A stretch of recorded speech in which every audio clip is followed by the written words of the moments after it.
in an exam, just make sure that you get on the right side of this composition line. That's 100% A, 98%. That's 100% B. If it was 40% B, it would be down here. Because this is 40% A and, of course, 60% B, but it's not written, not given to you. Okay?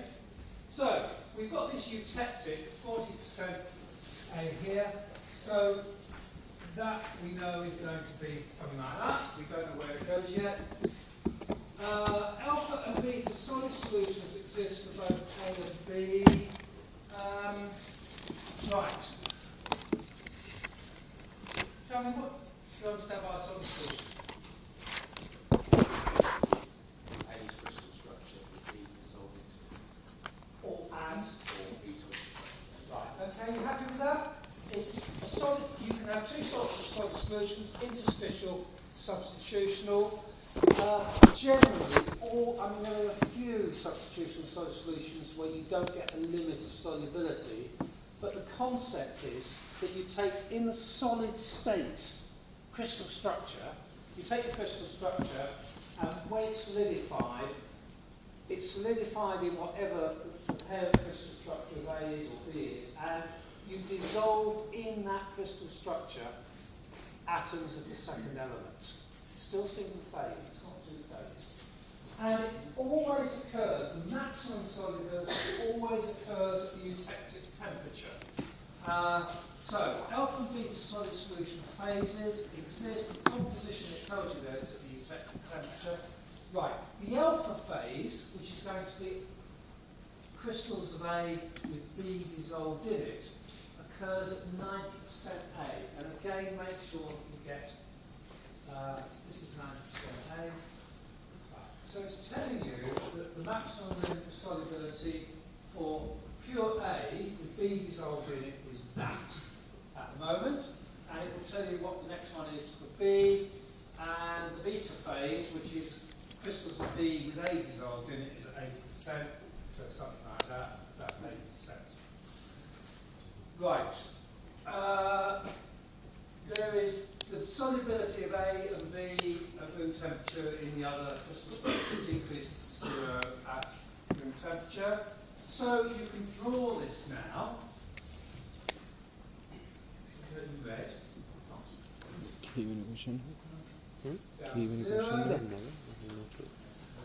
Zero. That's your eutectic. Goes to there. Goes to there. And that. And that's it. Right, and I guess it probably says label the phases somewhere, doesn't it? But we're going to in any case. Liquid up there. I'll label this in white so you can see it. Right. Okay. This is a substitutional solid solution. Yes. Doesn't matter. By tradition, if this is labelled A, this solid solution is labelled alpha. That is crystals of A with B dissolved in it. Similarly, if this is B and you've got atoms of A dissolved in it, it will be labelled beta. And that's what the question told you. Once you've got those in, then basically you're just looking at what the gaps are. And the gaps in here you identify by whatever your two boundaries are. So this is going to be liquid plus alpha, that is going to be liquid plus beta, because that's liquid here, and then you go plus beta. And here, you go one way, you reach the boundary of alpha, you go the other way, you reach the boundary of beta. That's the diagram. Draw and label the AB phase diagram. Right. So that is really about the simplest diagram you can get, possibly. And then the last bit, so identify the alloy composition which on slow coolness melt produces a 50% alpha and 50% eutectic structure.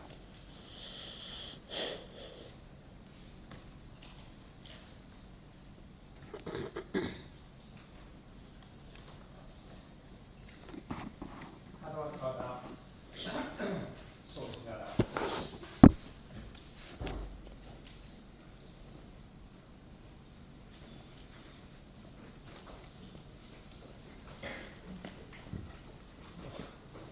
Any offers? No. No. Right. Well, pay attention because you'll hopefully know what to do when the exam comes up. What's the problem here? What's the problem?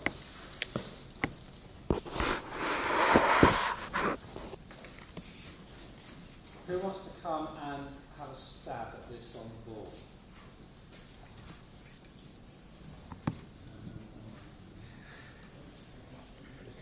Right. What do I want? I want to end up at room temperature with a structure that when I look down the microscope is half eutectic and half alpha. Will someone come and draw me what that structure looks like? Well, you might as well do it yourself. I'm looking down the microscope. Dangerous place to sit.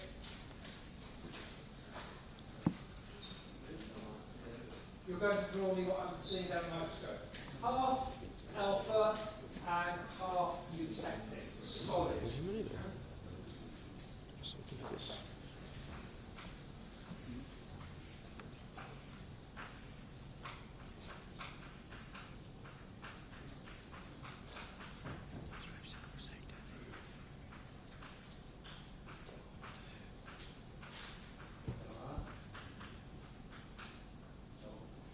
Keep going, it looked good.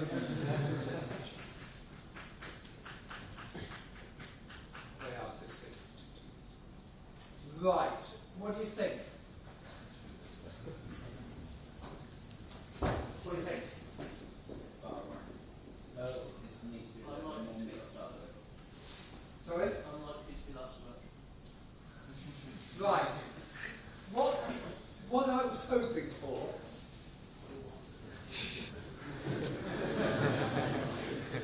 right. It's solid. Alright?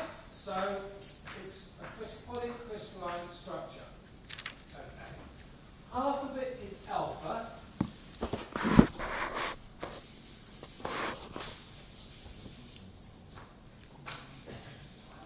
How are we doing? About half.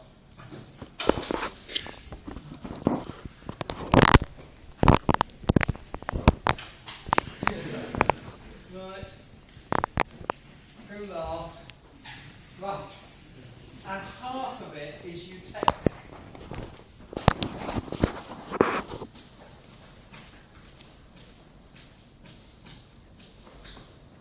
So you would expect to see this as a two-phase structure. Alpha and this stripy eutectic, which is made up of alpha and beta stripes. Okay. I want to know what composition I need to start with. In other words, how much A and how much B I need to start with in order to get that. That is 50% is eutectic and 50% is alpha. That is not the same as 50% alpha and 50% beta. Is it? Why not? Why not? 50% alpha and 50% eutectic is not the same as 50% alpha and 50% beta. Why not? Sorry? Because the eutectic is alpha plus beta. Yes, absolutely right. And why are you interested in identifying alpha and eutectic? Why are you not interested in identifying the amount of alpha and the amount of beta? Simple question. Answer is because that's what you get. What you get when you get this solidification and you've got your lump alloy in front of you and you polish and etch it, you look down the microscope, what you see is a two-phase structure, alpha and eutectic. That's what you see. You don't want to be delving into the eutectic saying, oh, I'm sure there's some beta and alpha in there somewhere, but I'm damned if I can see it, because it will possibly be so finely made that you won't be able to distinguish it as stripy. It might just look like that. So that's what you get. You eutectic and you get alpha. Tell me, how do I get 50-50? It's halfway through the line from the eutectic to the left. It's halfway through the line from this point here to there. Right, it's there. That's my composition line. Why? Let's go. You're going to, whatever this is, you'd have to measure it up. Whatever it is, say it's, I don't know,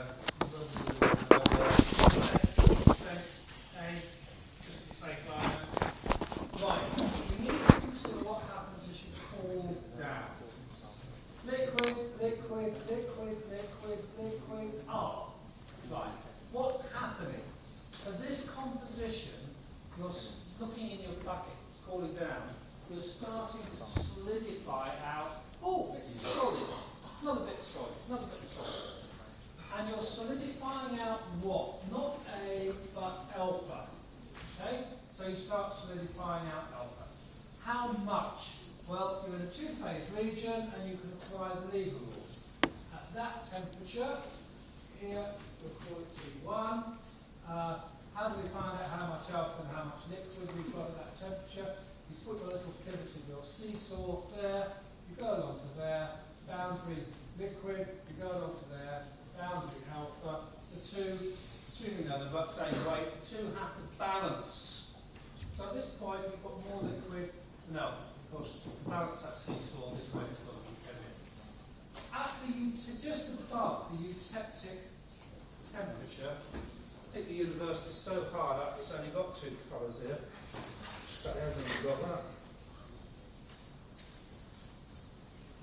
Right, just above the eutectic temperature in this two-phase region there, put your seesaw in there, liquid there, solid alpha there. 50-50 I wanted, so these arms of this seesaw have got to be the same. Right, what have I got in my bucket? I've got it down the microscope. I've got lumps of alpha. They wouldn't be round, of course, but that's good. And liquid. That's liquid, that's alpha. Okay?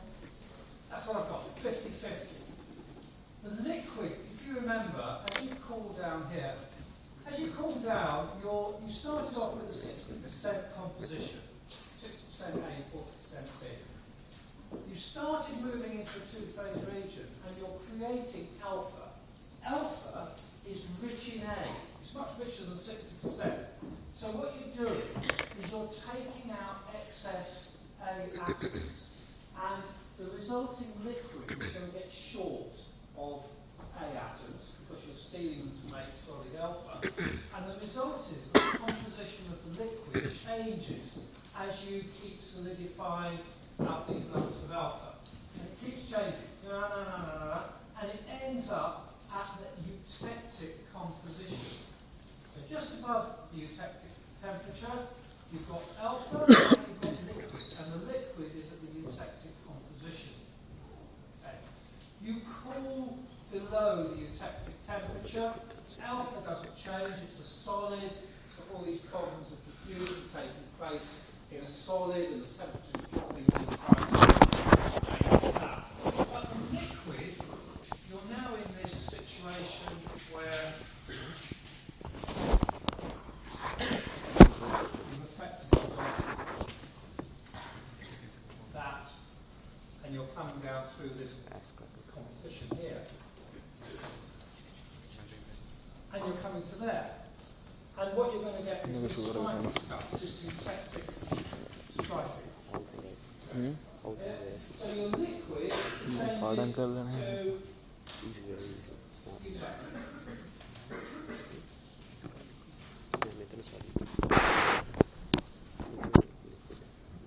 That's it. Sketch and label the structure. Well, you've done it. I mean, you label this as alpha, you label this as detect it, then you could say alpha plus beta stripes if you want to be a real freak. Absolutely.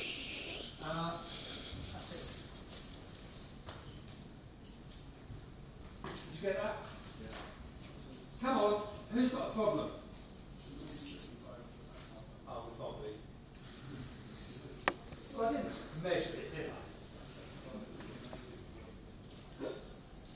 Well, it's whatever. This was 90, that was 40. What is it? 65? 65, yeah. Yeah.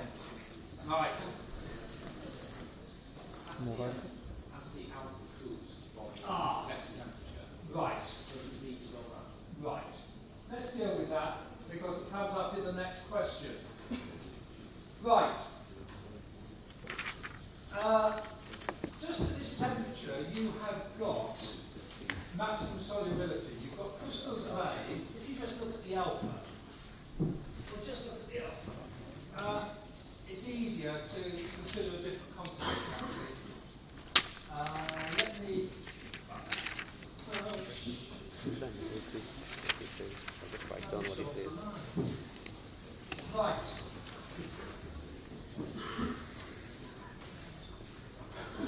Let's just look at that, shall we? Doesn't matter what happens over here. Just not to confuse. I won't confuse you. Okay. If you took a composition here, shall we say 90% A? Right. Just tell me what I've got up here. Good. Good plus alpha. That's Alpha. alpha, solid. Okay. So at the eutectic temperature for this composition, okay, what you've got is solid, polycrystalline, alpha. All of it. Okay. Liquid plus solid, solid. Right. Theoretically, at this temperature, TE, eutectic temperature, we've got that. Everyone happy about that? Is that okay? Polycrystalline, look, it just looks like a polycrystalline solid structure. According to the phase diagram, if I keep cooling from here, what region is this? Alpha plus beta.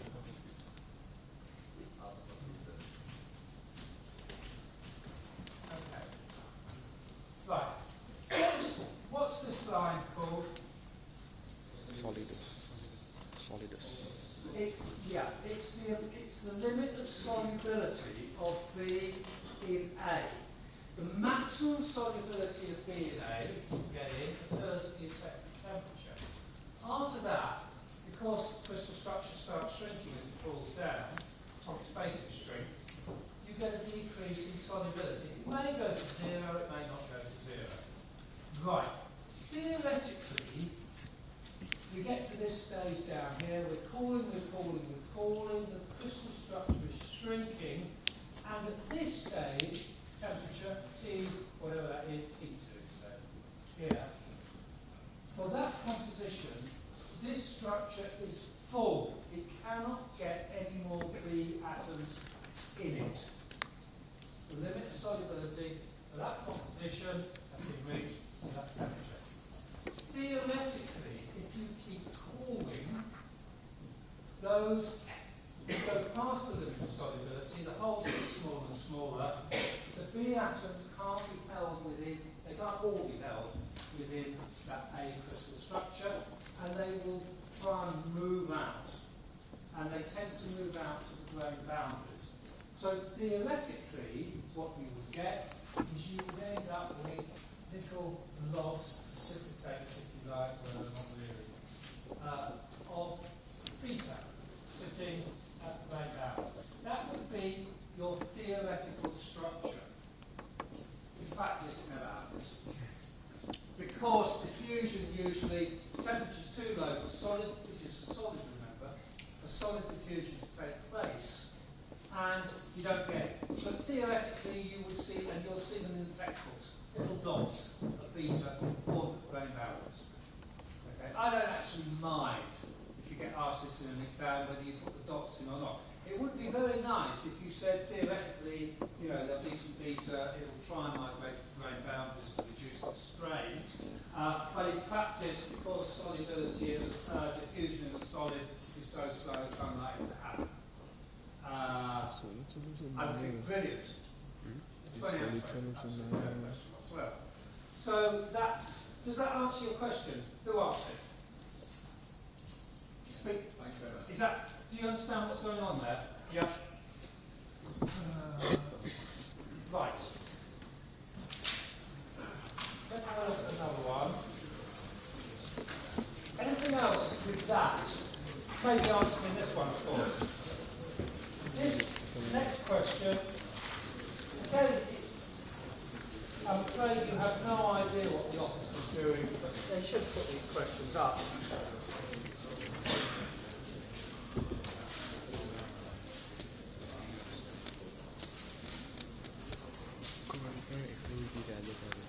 Right.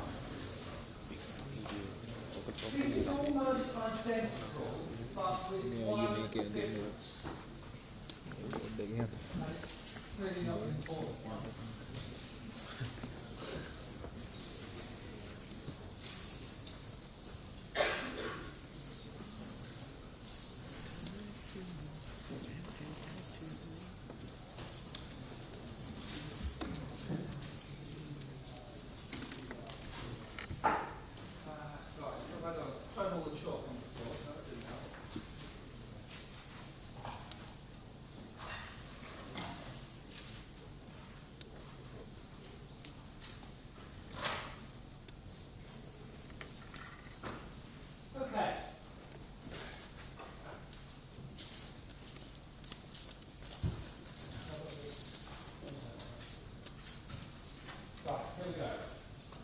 This starts in exactly the same way.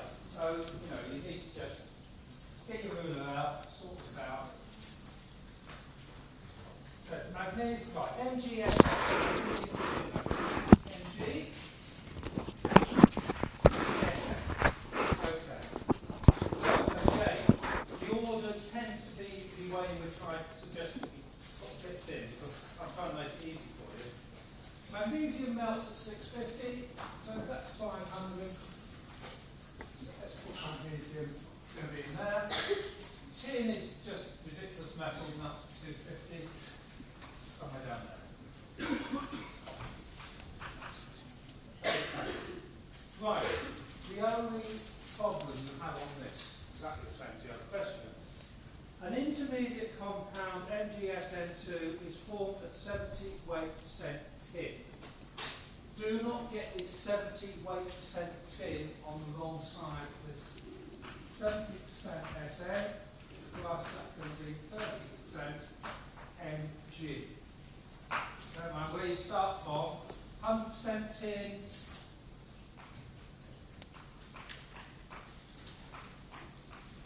And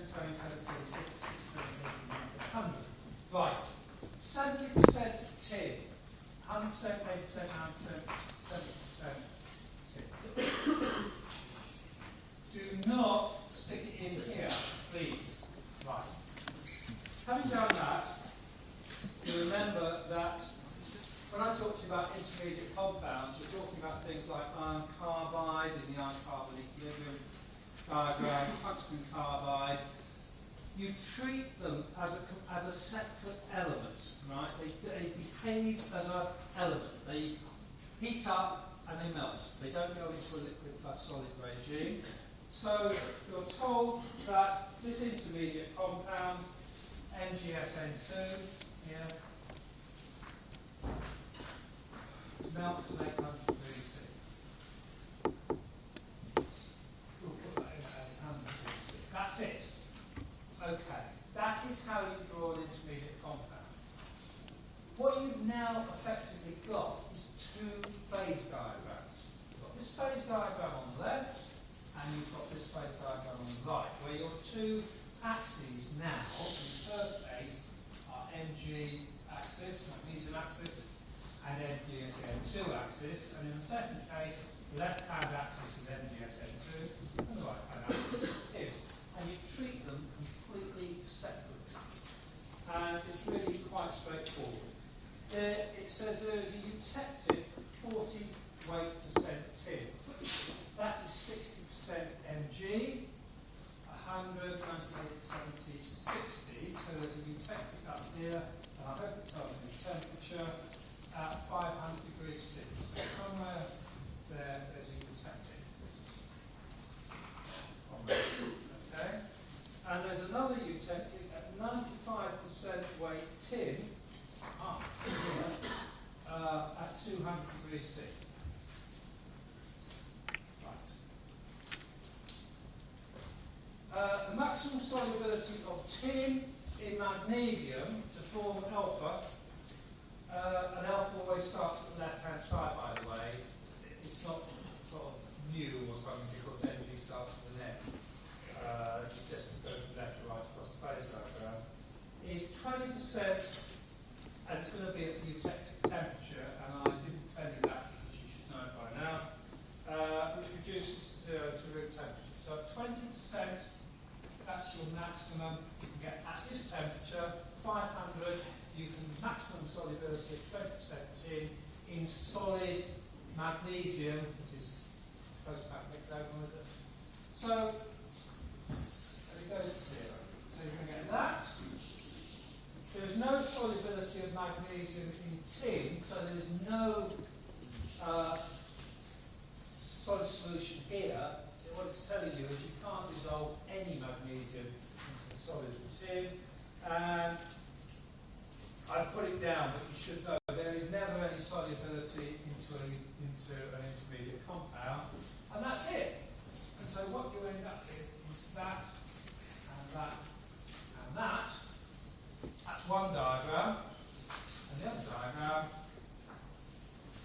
looks like that. And that's it. The eutectic is at 500. How do you know the Any problems? Speak if you don't mind. There's eutectic at 400. I promise not to laugh too much. Seriously, anybody struggling with this?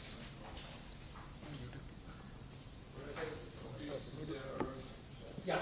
With the line not on the art, Oh, really?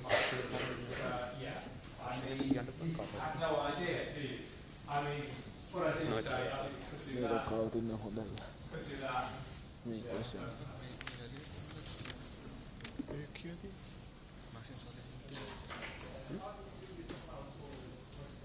Yes. Well, theoretically they're a straight line. On some phase diagrams where they've been difficult to really identify in a microscope, you'll see them as a shaded region, right? Because they're not sure where it is, basically. But you treat them as a straight line. You treat it as an axis. After all, we're only engineers. We're not astrologists. Let's treat it as a straight line. Okay. For 90% magnesium, 10% tin, get the axis, get that right. 90% magnesium, 10% tin.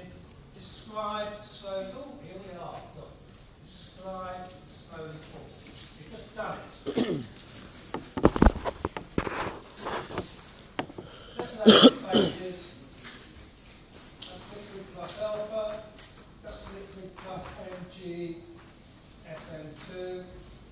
That's alpha plus Mg SN2. That's what it is. This is Mg SN2 plus liquid. This phase is going to be liquid plus Sn, and this is going to be Mg SN2 plus Sn. That's going to be that. Okay. Identify, well, look, this now, as you will start appreciating, there's only limited things you can ask about a phase diagram. You can only change the words, you can't change what you do. It's asking you to describe the cooling and draw structure coming down through this composition. Okay. Liquid. Liquid plus solid. Solid. What does it look like at 500 degrees C? We've done it. Okay, that's all. Polycrystalline, solid, alpha. That's it.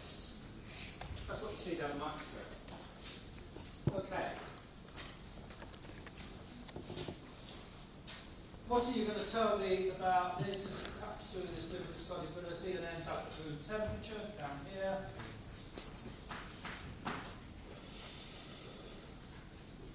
Are you going to put the spots in, or are you not going to put the spots in? Depends. What's your choice? Anything is okay. Who would like to put the spots in at the grey boundaries? Right. Who would like to be really clever and not put spots in, but explain why not? Right. Okay, let's go through it again. You cool down here, you reach the limit of solubility. Think about physically what that really means. You've got these crystals of, in this case, magnesium. You have filled in the solid state, solid crystal. You have put in atoms in, substitutionally. The difference in size is enormous, and you've strained the lattice, so you can't get any more tin atoms in. You're cooling this crystal structure down, it's shrinking all the time, and it's got tin atoms stuck everywhere, and for that composition and at this temperature, it is full. You can't get any more in. As you keep cooling that crystal structure, it continues to shrink, and you've got too many tin atoms in there. The tin atoms will, by diffusion, try and move to positions where they're not straining the lattice. That is the grain boundaries. So off they go. Off you go. Let's have a bit there, and a bit there, and a bit there. That is going to be NGSM2, because this is the phase we're now in. Alpha plus NGSM2. But, as I say, to get your PhD with gold star, you would identify that it is unlikely that you will see that under the microscope because the diffusion is too low. And lastly, for those who have tied all this together and to remember some of the first year work or whatever, it says, what are the chances, I think that's what it says, what are the chances of being able to precipitation harden that alloy, and how would you go about finding out whether you could or not? What are the chances? Good or bad, indifferent? Are the options? Who thinks they're pretty good? Who thinks they're absolutely disastrous? Who hasn't got a clue? Right. Precipitation hardening. Tell me how it goes. How do you precipitation harden something? How do you precipitation harden something? Heat it up, louder, louder, tell everyone. Heat it up, quench it. Heat it up again, slightly below. Yeah, you're right, that's it. Right. Heat it up, quench it, heat it up a bit more, not quite as hard as you did before. Then wait until what? Yeah, to do what?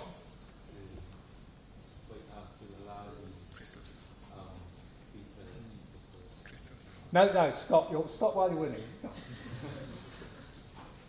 Come on, someone finish it off. You're going to heat it up. Why?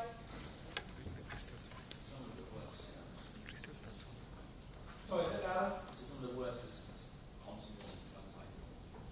Yeah, right. You've got, when you, I know you love things that are sort of, but you really have to get yourself into the mind of what's going on physically. You've got this alloy given to you. You have no idea what state it's in. You don't know whether it's been equilibriumly cooled. You don't know whether it's been quenched. You know nothing, you don't know whether it's been stamped on, squashed, squeezed, you know nothing about it. You want to find out, what you do know is it's 90% magnesium, in this case 10% tin, and you know what the phase diagram looks like. Okay, you're going to solution treat it. What on earth does that mean? You're going to heat it up. Please don't tell me you're going to melt. Please do not tell me you're going to melt it. Right? It is no good making a component and then melting it. It just runs all over the bench. You're going to heat it up in order that diffusion can take place, so that you end up with a beginning structure, a starting structure that you know what it is. And in this case, you're going to want to do that.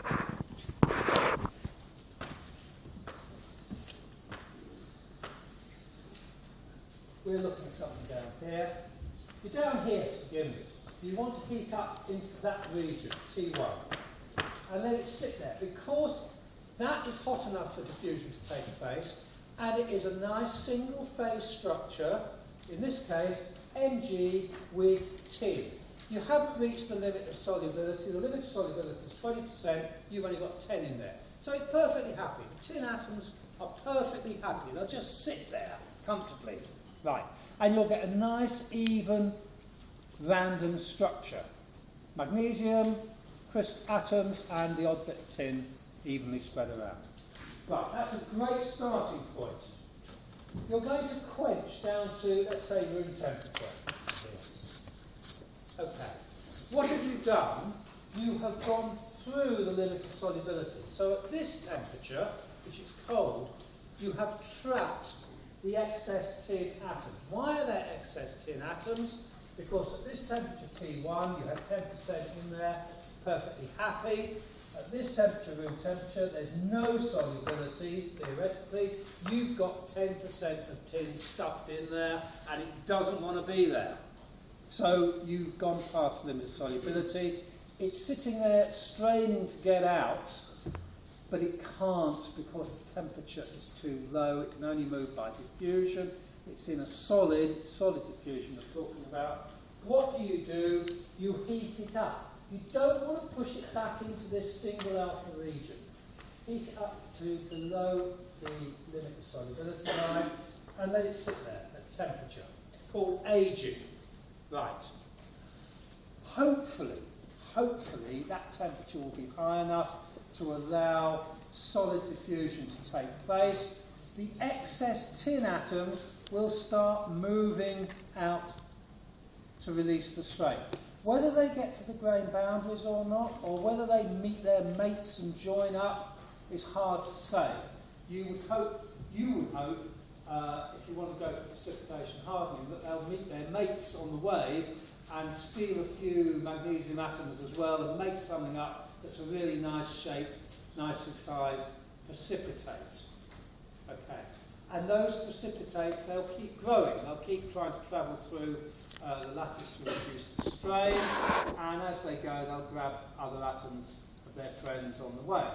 So the precipitate keeps growing. What are you trying to do? What are you trying to do? Why am I doing this? Why am I doing this? To increase the strength. How can I measure that easily?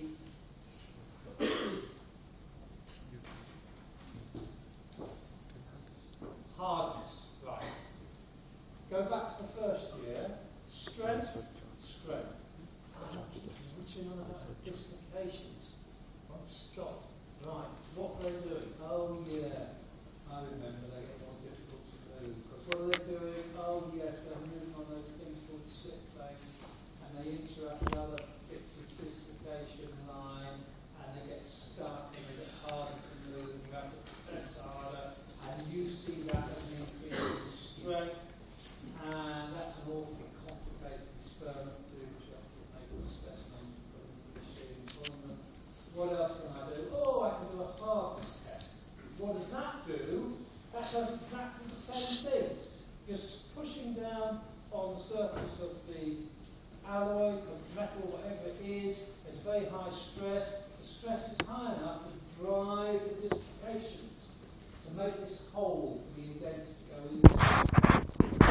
If it's difficult for dissipations to move, that hole will be very small, you'll measure high hardness. If it's easy for dissipations to move, you'll get a damn great hole, and it's not very hard. So, what you do is you age this, just keep it there, whatever this temperature is, T2, call it T3, or whatever you want to call it. And you, every so often, you drag the component out and you measure its hardness.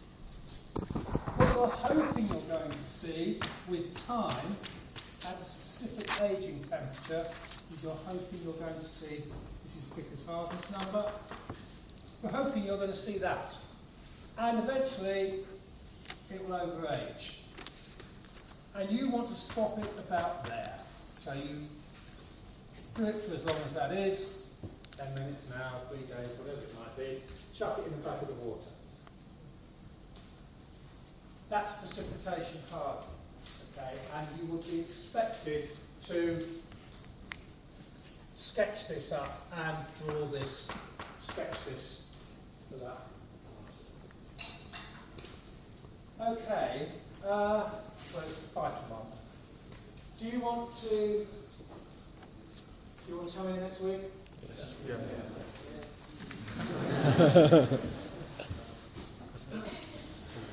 Right, okay.